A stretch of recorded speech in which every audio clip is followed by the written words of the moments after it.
Yes, my uncle died and Delhi government has failed us. नमस्ते दोस्तों, मेरा नाम पुरुषार्थ उत्रेश है और आज के वैंटेज पॉइंट में बात करेंगे सबसे पहले इस ट्रेजेडी के बारे में और उसके बाद बात करेंगे इंडिया के हेल्थ केयर सिस्टम के बारे में। तो हुआ ऐसा था कि छुट्टी वाला दिन था, मैं अपने रूम में बैठा था, सुबह न्यूज़पेपर वगैरह पढ़ रहा था। इतनी देर में मम्मा किसी अपनी कलीग से बात कर रही थी। तो वो उन आंटी को भी मैं जानता हूँ अच्छी तरीके से, उनसे बात कर रही थी। नॉर्मली उनकी जो ऑफिशियल टॉक्स होती हैं वो हो रही थी। इतनी देर में क्या हुआ, उन्होंने बोला, आंटी ने उस तरफ से, कि उनके हस्बैंड उठ नहीं रहे हैं, मतलब जो अंकल है हमारे वो उठ नहीं रहे। तो मम्मी ने कहा आप कॉल वॉल छोड़ो, पहले आप उनको देखो। तो अब वो उसके बाद जो भी हुआ उनका 10 मिनट बाद आंटी का फिर से कॉल आया। उन्होंने बोला कि सही में नहीं उठ रहे हैं और ऐसे ऐसे मैंने एम्बुलेंस को तो कॉल कर दिया है और क्या कहते हैं आप बताओ आगे क्या करना। और वो ज़ोर ज़ोर से रो रही थी फ़ोन पे। तो मम्मी ने कहा आप सबसे पहले उनके मुंह पे पानी वानी डाल के देखो, चेक करो अगर वो उठ पाए तो वो नहीं उठ रहे थे। उन्होंने बताया था कि उनको एक हफ्ते से फीवर भी था और क्या कहते हैं उनकी मेडिसिन वगैरह चल रही थी, रेगुलर जो मेडिसिन होती हैं। तो उसके बाद हुआ क्या कि उन्होंने मम्मी ने बोला आप किसी पड़ोसी के पास जाओ, उनको बोलो कि वो आएँ और उनको उठाएं वहाँ से, या फिर अगर एम्बुलेंस नहीं आ रही तो आप उनका वेट मत करो, सीधा जाओ। तो इतनी देर में क्या हुआ, मम्मी ने यहाँ से कोविड-19 की जो हेल्पलाइन नंबर है 1075 उस पर कॉल कर दिया। उस पर उन्होंने कॉल किया, वहाँ से उन्होंने सिम्टम्स पूछे, मम्मी ने पूरे सिम्टम्स बताए, जो जो हुआ था, जैसे जैसे आंटी ने बताया था वो सब बताया। उन्होंने बोला हम आपके एड्रेस पे पुलिस भेज रहे हैं। थोड़ी देर बाद पुलिस आई। तब तक आंटी जो नेबर्स हैं उनके पास गई, उनसे हेल्प मांगने के लिए गई। वहाँ पे सारे नेबर्स ने उनके मुंह पे दरवाज़ा बंद कर दिया, कोई भी हेल्प करने के लिए तैयार नहीं था। ऑब्वियसली कोरोना वायरस का डर सबको ही होता है। थोड़ी देर बाद पुलिस आई, एम्बुलेंस तो आई नहीं थी, खैर पुलिस आई और पुलिस ने भी उनकी बॉडी को छूने से मना कर दिया। देखो यार, ये सारे जो मेडिकल प्रोफेशनल्स हैं, जो मेडिकल प्रैक्टिशनर्स हैं और पुलिस है, ये सब टायरलेसली हमारे लिए काम कर रही हैं। लेकिन मैं अपनी सिचुएशन आपको बता रहा हूँ, तो मेरे को आप ये मत बोलना कि मैं पुलिस को ब्लेम कर रहा हूँ। मैं बस आपको अपनी जो हमारे साथ ट्रेजेडी हुई है मैं बस वो बताना चाहता हूँ। तो पुलिस ने उनकी बॉडी को हाथ लगाने से मना कर दिया, नेबर्स ने अपने दरवाजे बंद कर लिए, कोई नहीं आया। कैसे कैसे करके उन्होंने अपने मौसी के लड़के को बुलाया उसके बाद, और फिर अपनी ही व्हीकल में वो उनको नियर बाय हॉस्पिटल लेके गई, जहाँ पे उनको डिक्लेयर डेड कर दिया था। अब यार मैं सिर्फ मेरे क्वेश्चन यही हैं कि आंसरेबल कौन है, मतलब दिल्ली गवर्नमेंट आंसरेबल है या फिर पुलिस है जो उनकी बॉडी को हाथ नहीं लगा रही थी वो आंसरेबल है, या फिर जो नेबर्स है वो आंसरेबल है। मतलब इसकी रिस्पॉन्सिबिलिटी कौन लेगा, किसको लेनी चाहिए इसकी रिस्पॉन्सिबिलिटी? ये सारे मेरे सवाल हैं दिल्ली गवर्नमेंट से। अब वीडियो को आगे बढ़ाते हैं और बात करते हैं इंडिया के हेल्थ केयर सिस्टम के बारे में। तो इसको मैंने 3 पार्ट में डिवाइड किया है। सबसे पहले बात करेंगे कि हमारी कंट्री में टॉप पे कौन सा स्टेट है हेल्थ इंडेक्स के मामले में, और सबसे बॉटम में जो सबसे वर्स्ट स्टेट है हेल्थ इंडेक्स के मामले में वो कौन सा स्टेट है। सेकंड कैटेगरी में आज बात करेंगे कि अपने इंडिया के हेल्थ केयर सिस्टम को हम कंपेयर करेंगे यूरोप की टॉप की कंट्री के हेल्थ केयर सिस्टम, और उसमें मैंने एग्जाम्पल के तौर पे लिया है फ्रांस को। तो आज इंडिया के हेल्थ केयर सिस्टम और फ्रांस के हेल्थ केयर सिस्टम को कंपेयर करेंगे। तीसरी कैटेगरी में बात करेंगे गवर्नमेंट का जो हमारी आत्मनिर्भर भारत पैकेज है, उसमें जो हेल्थ अलाउंस है, जो हेल्थ एक्सपेंडिचर गवर्नमेंट ने निकाला है, वो कितना है, कितना यूजफुल रहेगा और किस हिसाब से गवर्नमेंट ने प्लान करा है अपने फ्यूचर कोर्स को, आज उसके बारे में बात करेंगे। अब बात करते हैं अपनी पहली कैटेगरी की। इसमें जैसे कि आप स्टैटिस्टिक्स में देख सकते हैं, ग्राफ में देख सकते हैं, तो मैं कुछ चीज़ें आपके सामने लाया हूँ और कुछ मैं आपको चीज़ें बताना चाहता हूँ। जैसे कि इंडिया की टोटल पॉपुलेशन 2018 में वो थी 135.26 करोड़, मतलब 135 करोड़ की जनता है हमारे यहाँ। उसमें से जो लाइफ एक्सपेक्टेंसी एट बर्थ है मेल और फीमेल की, वो है मेल्स की 67 ईयर्स और फीमेल्स की 70 साल। मतलब कि पैदा होने के बाद मेल्स और फीमेल्स कितने टाइम तक जी सकते हैं अपनी लाइफ में। फिर आता है प्रोबेबिलिटी ऑफ डाइंग अंडर 5। पर 1000 बच्चों में से 5 साल से पहले जो बच्चे मर जाते हैं हमारी कंट्री में, वो 1000 में से 37 बच्चे ऐसे होते हैं। एक सबसे इंपॉर्टेंट चीज जो मैं आपके सामने लेके आया हूँ, ये अपडेट करी गई है थोड़ी सी, कि इंडिया कितना परसेंट अपनी जीडीपी का अपनी हेल्थ केयर में इन्वेस्ट करती है। तो 2018 में लास्ट जो इसका एस्टिमेट किया गया था, इंडिया सिर्फ 1.15% अपनी जीडीपी का अपने हेल्थ केयर में इन्वेस्ट करती है। Out of 191 countries, India's position on the percentage of GDP spend on health care is 184th। तो आप देख सकते हैं 191 कंट्रीज में से इंडिया का नंबर 184th पे आता है। तो इंडिया को कितनी ज़्यादा इंप्रूवमेंट की ज़रूरत है अपने हेल्थ केयर में। अगर हम देखें तो इंडिया में जो पब्लिक हेल्थ केयर सिस्टम है और जो प्राइवेट हेल्थ केयर सिस्टम है, उसमें जो लार्जर पोर्शन है हमारी कंट्री में वो है प्राइवेट हेल्थ केयर सिस्टम का। Despite its large size, it is not that helpful to us. मतलब कि हमारी कंट्री में ओवरऑल जितने भी हॉस्पिटल्स हैं उसमें से 93% हॉस्पिटल्स प्राइवेट हॉस्पिटल्स हैं, 65% ओवरऑल बेड जो कंट्री में है हमारे हॉस्पिटल बेड्स जो है वो 65% बेड्स प्राइवेट सेक्टर्स के हॉस्पिटल्स के पास हैं, और 90 to 95% डॉक्टर्स जो हैं वो सारे प्राइवेट हॉस्पिटल्स के हैं, प्राइवेट हेल्थ केयर सिस्टम के हैं। तो आप देख सकते हैं कि प्राइवेट हेल्थ केयर कितना ज़्यादा अच्छी तरीके से हमारे यहाँ पे है, लेकिन फिर भी वो उतना हेल्पफुल नहीं है सबके लिए। मैं इसमें आगे बात करूंगा, लेकिन उससे पहले आप इस ग्राफ में देख सकते हैं हेल्थ इंडेक्स के मामले में टॉप का कौन सा स्टेट है और बॉटम पे कौन सा स्टेट है। ये जो ग्राफ है ये नीति आयोग की रिपोर्ट से मैंने निकाला था। उसमें ये जो है वो ओवरऑल परफॉर्मेंस इंडेक्स स्कोर है इन टर्म्स ऑफ हेल्थ। इसमें केरला टॉप पे है, यूपी सबसे लास्ट में है। ऐसा क्यों? अब बात करते हैं केरला के एग्जाम्पल का कि केरला हेल्थ इंडेक्स के मामले में टॉप पे क्यों है।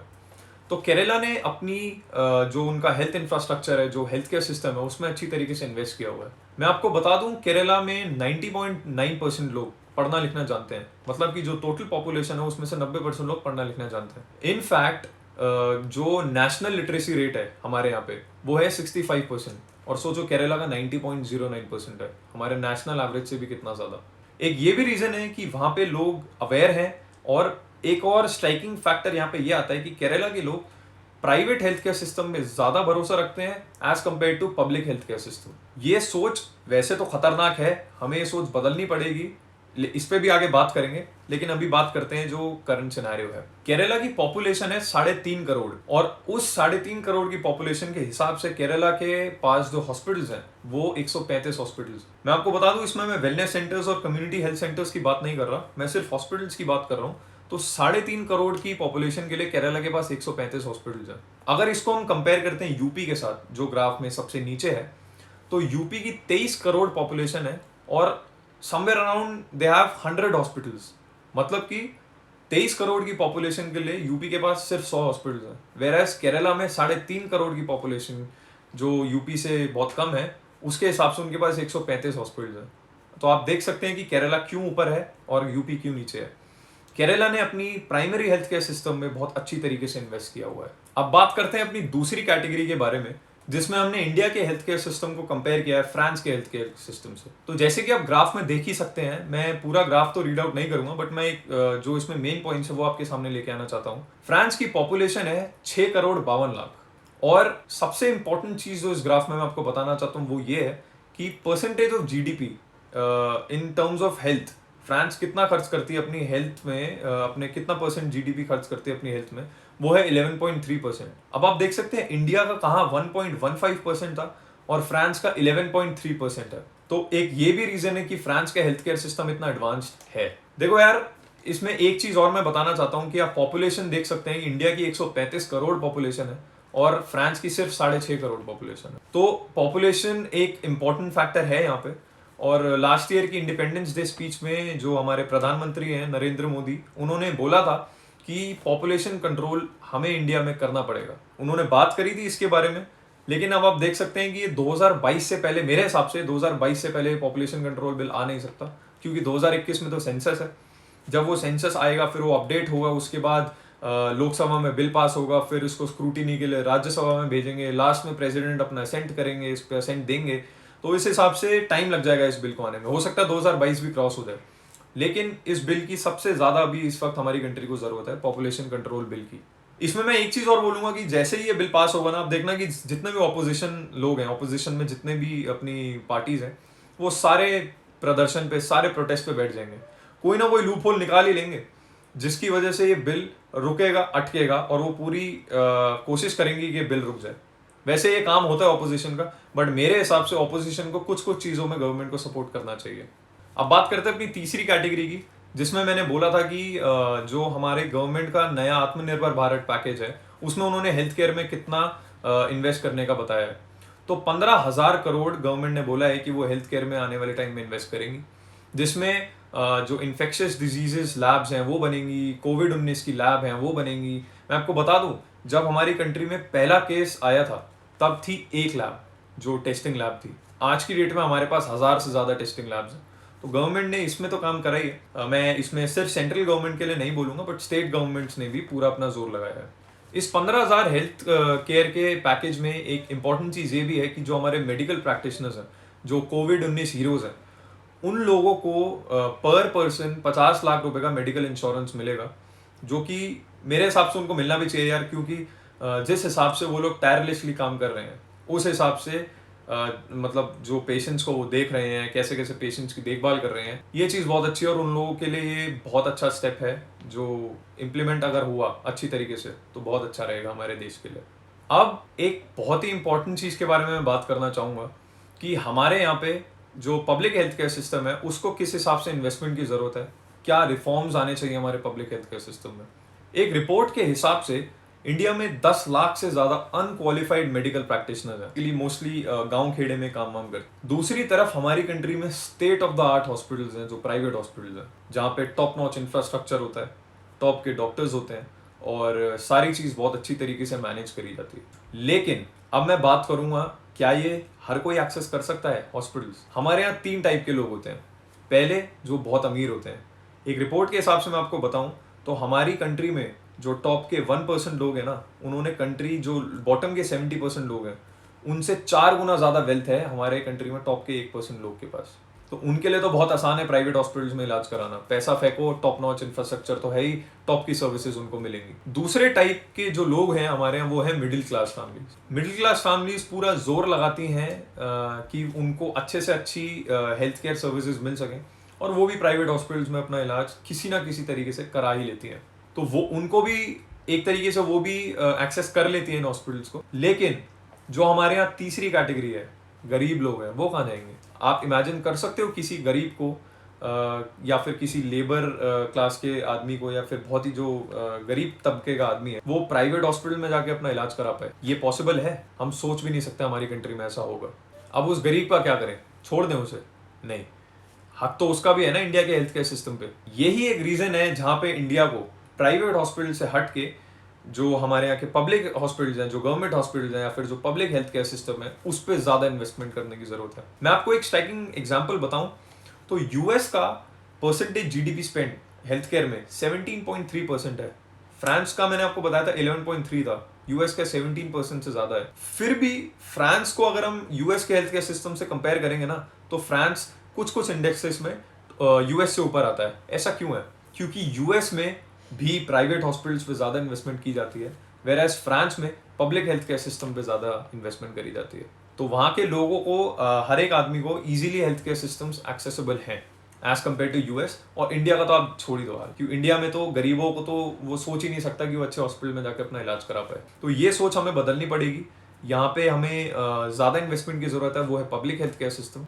देखो, गवर्नमेंट को इसमें काम करना चाहिए। बहुत सारे लोग सजेशंस दे चुके हैं, बहुत सारे लोग प्रोटेस्ट भी कर चुके हैं कि हमें अपना जो इंफ्रास्ट्रक्चर है उसको, जो पब्लिक हेल्थ केयर इंफ्रास्ट्रक्चर है उसको किस तरीके से हमें उठाना चाहिए ताकि जो हेल्थ है, जो हेल्थ केयर सिस्टम है वो इजीली एक्सेसिबल हो to every citizen of India. तो यार ये सारी माइंडसेट की बात है। आदमी प्राइवेट हॉस्पिटल में भागता ही इसलिए क्योंकि उसको वहाँ पे अच्छी ट्रीटमेंट मिलती है, अच्छा इंफ्रास्ट्रक्चर मिलता है। लेकिन अगर हम यही इंफ्रास्ट्रक्चर पब्लिक हेल्थ केयर में देना शुरू कर दें तो किस हिसाब से वहाँ के लोगों को, हमारे यहाँ के लोगों को हेल्थ केयर ईजीली एक्सेसिबल हो पाएगी। तो अब वापस आता हूँ कि केजरीवाल साहब से मेरे जो सवाल थे वो उनसे खैर पूछेंगे तो सही, लेकिन एक बहुत इंपॉर्टेंट पॉइंट यहाँ पे ये आता है कि केजरीवाल साहब ने जिस हिसाब से जुमले दिए थे कि हम लोग कोरोना से 4 कदम आगे हैं और हम कोरोना को हरा देंगे, उस हिसाब से क्या है दिल्ली में काम हो रहा है? इससे पहले जो वहाँ के डिप्टी सीएम है, जो मनीष सिसोदिया साहब है, उन्होंने आके ये बयान दिया था कि दिल्ली में 31 जुलाई तक 5.5 लाख केसेस हो जाएंगे, जिसके लिए हमें बहुत सारे हॉस्पिटल बेड्स की जरूरत है। तो मैं आप सबको एक बात याद दिलाता हूँ कि ये जो 76 डेज का हमारी कंट्री में लॉकडाउन था ना, 2.5 महीने 3 महीने का लॉकडाउन जो था, वो अपने हेल्थ इंफ्रास्ट्रक्चर को इंप्रूव करने के लिए था, ज्यादा हॉस्पिटल्स बनाने के लिए था, ज्यादा हॉस्पिटल बेड्स बनाने के लिए था, ज्यादा क्वालिफाइड मेडिकल प्रोफेशनल्स को लाने की जरूरत थी। आप चूक गए इस चीज में और उसके बाद आप सेंटर को ब्लेम करते हैं कि हमें काम नहीं करने दे रहे। आपने तो ये डिसीजन भी दे दिया था कि दिल्ली में जो हॉस्पिटल्स हैं उन पे सिर्फ दिल्ली के लोगों का हक है, मतलब बाहर के किसी स्टेट का कोई आदमी आपके यहाँ आके इलाज नहीं करा सकता। ऑब्वियसली इस रूल को वहाँ के जो एलजी साहब है हमारे, अनिल बैजल साहब जो लेफ्टिनेंट गवर्नर है वहाँ के, उन्होंने इसको ओवर रूल कर दिया था। उन्होंने बोला था कि वहाँ की जितनी भी दिल्ली में ट्रीटमेंट होगी वो आईसीएमआर की गाइडलाइंस के हिसाब से होंगी। तो आप देख सकते हैं केजरीवाल साहब की हिपोक्रेसी इसमें। उन्होंने क्लियरली ये चीज बोल दी कि यहाँ पे सिर्फ दिल्ली के लोगों का हक है, मतलब जो आसपास के स्टेट्स के लोग हैं या फिर जो नोएडा गुड़गांव इन सब के लोग हैं जो आपके यहाँ आके काम करते हैं, आपके यहाँ टैक्स पे करते हैं, वो लोग कहाँ जाएंगे? आपने तो उनको सीधा जवाब दे दिया, मना कर दिया। अपनी ट्रेजेडी को मैं इतना ज़्यादा नहीं बताना चाहूँगा क्योंकि मेरा टॉपिक इस पे था, इस वजह से मैंने वो चीज़ ऐड करी, वरना मैं वो चीज़ बताना भी नहीं चाहता था जो हमारे साथ हुआ। खैर, इसका आंसर तो आप करने से रहे।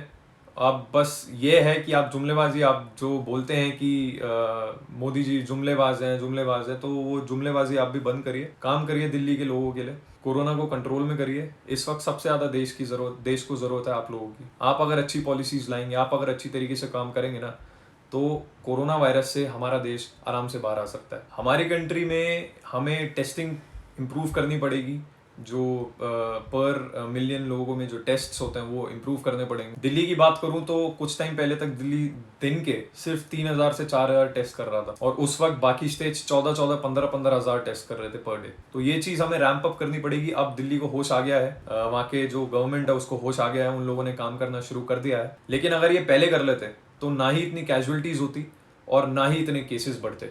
हेल्थ इंफ्रास्ट्रक्चर को आप अगर पहले ही इंप्रूव कर लेते ना सर, तो इतने केसेस कभी नहीं आते। और भी स्टेट्स हैं जहाँ पे ये सब चीज़ें हैं, जैसे गुजरात है, वहाँ पे केसेस बहुत बढ़ रहे हैं। मध्य प्रदेश में एक टाइम पे बहुत केसेस थे। महाराष्ट्र में तो आपको सबको पता है कि इंडिया में सबसे ज़्यादा केसेस ही महाराष्ट्र में है। लेकिन अब यहाँ पे मैं आपसे इसलिए बात कर रहा हूँ क्योंकि ये जो ट्रेजेडी हुई थी हमारे साथ, ये दिल्ली में हुई थी। मेरी जो आंटी है वो निर्माण विहार के पास रहती हैं। तो बस यार, मेरे को आप लोगों को यही बताना था, इसी चीज़ पर मेरे को आपका ध्यान लेके आना था। अगर आपको वीडियो पसंद आई हो तो इसको लाइक करिएगा, सब्सक्राइब करिएगा मेरे चैनल को, बेल आइकन दबा दीजिए, जिससे मेरी नेक्स्ट वीडियो की नोटिफिकेशन आप तक सबसे पहले पहुंचे। और यार, इस वीडियो को भी अच्छी तरीके से यार प्लीज़ शेयर कर देना, ताकि ये ज़्यादा से ज़्यादा लोगों तक पहुंचे, ज़्यादा से ज़्यादा लोगों की आंखें खुलें, और वो इस डिज़ीज़ को, जो कि मैं आपको एक बार फिर से बता दूं कि इस डिज़ीज़ को, कोरोना वायरस को हल्के में मत लीजिएगा। सोशल डिस्टेंसिंग अच्छे से करिएगा और मास्क पहन के निकलिएगा जब भी घर से निकलें। घर आएँ वापस मास्क को भी धोएं, और आप भी एक कोशिश करें कि खुद को सैनिटाइज कर लें या फिर नहा लें। अननेसेसरली अवॉइड ही करना बाहर जाना, जब बहुत ही ज़्यादा इंपॉर्टेंट हो सिर्फ तब जाना बाहर। तो यार, आज के वैंटेज पॉइंट में बस इतना ही। अगर आपने मेरे को इंस्टाग्राम पे फॉलो नहीं करा तो आप मेरे को इंस्टाग्राम पे भी फॉलो कर सकते हैं, वहाँ पे भी मैं relevant information time to time डालता रहता हूँ। तो बस यार, मिलते हैं अगली वीडियो में एक धमाकेदार वैंटेज पॉइंट के साथ। तब तक के लिए जय हिंद, जय भारत।